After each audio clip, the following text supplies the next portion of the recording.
Good children, moving ahead with chapter 11. Now we will see about a concept in which we can convert various forms of energy. For example, the most basic example is the sunlight. If you see, we put solar panels and we convert it into electrical energy. Windmills, if windmills are there, then we use the wind energy again to convert it into electrical energy.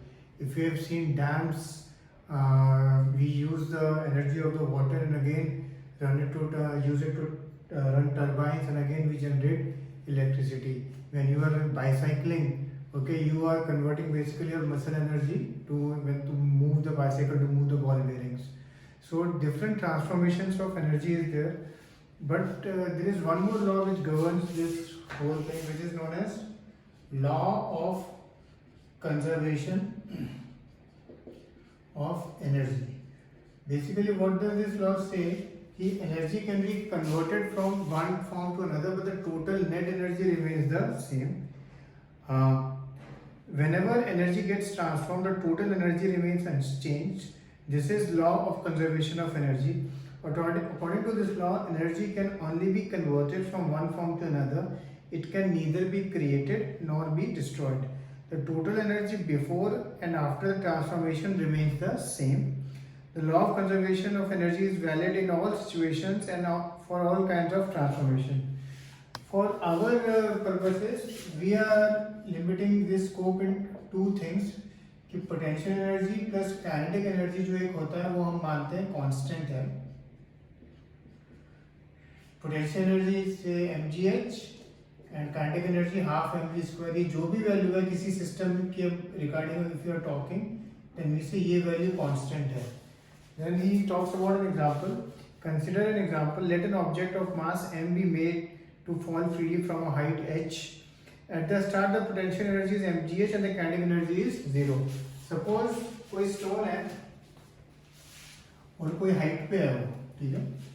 Suppose एक से ball है, वो एक height है, height suppose 10 metre है, ठीक है. अब इनिशियली जब बॉल यहाँ पे है, पोटेंशियल एनर्जी क्या होगी? mgh, h stands for height, and kinetic energy initially क्या होगी? 0. जब बॉल हमने नीचे गिरनी स्टार्ट हुई, सपोज हाफ पॉइंट पे पहुंचे, तो हाफ पॉइंट पे जब पहुंचेंगे, जो हाइट है वो अब 10 की जगह क्या रह जाएगी? 5. और काइनेटिक एनर्जी क्योंकि बॉल गिरना स्टार्ट हुई उतनी ही बढ़ेगी, टोटल पर सेम रहेगा. और सिमिलरली जब एकदम जमीन पे आ जाएगी, एकदम ऑलमोस्ट 0 पे होगी, तो पोटेंशियल एनर्जी 0 होगी and kinetic energy will be at maximum. And जब वो बॉल जमीन पर टच करेगी तो वो कुछ चीज़ें हो सकती हैं डिपेंडिंग ऑन कितनी हाइट से गिरी है. या तो बॉल टूट सकती है, या बहुत नॉइज कर सकती है, या कुछ थोड़ा इम्पैक्ट उसके सरफेस पे होगा. सो वो ट्रांसफॉर्मेशन ऑफ एनर्जी हो रहा है in terms of sound, in terms of damage to the ball. Okay, अब ये एक एग्जांपल हम आपको अपनी नोटबुक में करना है. ये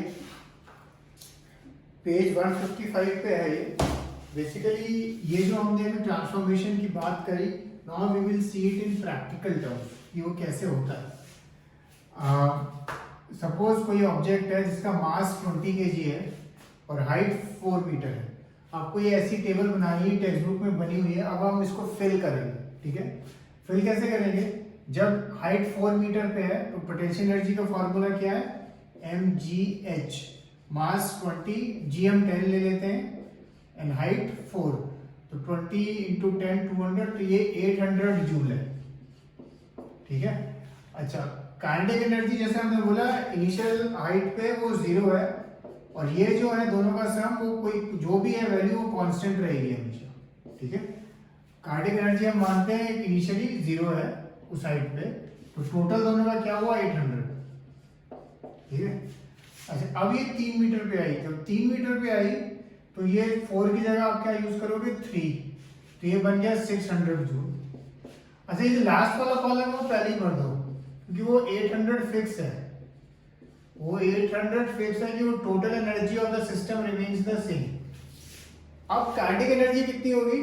अब obviously the first thing which will strike कि भाई सर काइनेटिक एनर्जी का फॉर्मूला ये हाफ mv स्क्वायर है, बट v तो हमें दिया ही नहीं है क्वेश्चन में, हम काइनेटिक एनर्जी कैसे निकालेंगे? तो इसमें वो we don't have to use the formula, we have to use logic. इन दोनों का टोटल हमेशा क्या रहेगा 800। तो अगर ये 600 जूल आया तो ये मतलब 200 है, ठीक है। सिमिलरली ये 2 मीटर पे आया तो अब ये कितना हो गया 400 जूल, और अगेन ये कांस्टेंट रहेगा तो ये 800 रहना चाहिए, तो ये काइनेटिक एनर्जी क्या है 400। ये 1 पे आया तो ये आ गया 200, और फिर ये कितना आएगा 600 जूल। और फिर लास्ट है जस्ट अबव द ग्राउंड, ठीक है, जस्ट अबव द ग्राउंड, तो यानी समझ लो हाइट 0 लेते हैं हम, तो ये 0 और ये पूरी काइनेटिक एनर्जी में कन्वर्ट हो चुका है, जब ऑलमोस्ट टच कर रहा है ग्राउंड को और पूरा मैक्सिमम वेलोसिटी पे है वो, तो काइनेटिक एनर्जी ये होगी, टोटल सेम रहेगा। So this table basically illustrates this, ठीक है। इसके जो सम आएंगे, I just want to show you कि कैसे आएंगे इस बेसिक कॉन्सेप्ट को लेते हुए। क्वेश्चन नंबर 10 मैं आपको दिखाना चाहता हूं, पीछे एक्सरसाइज का।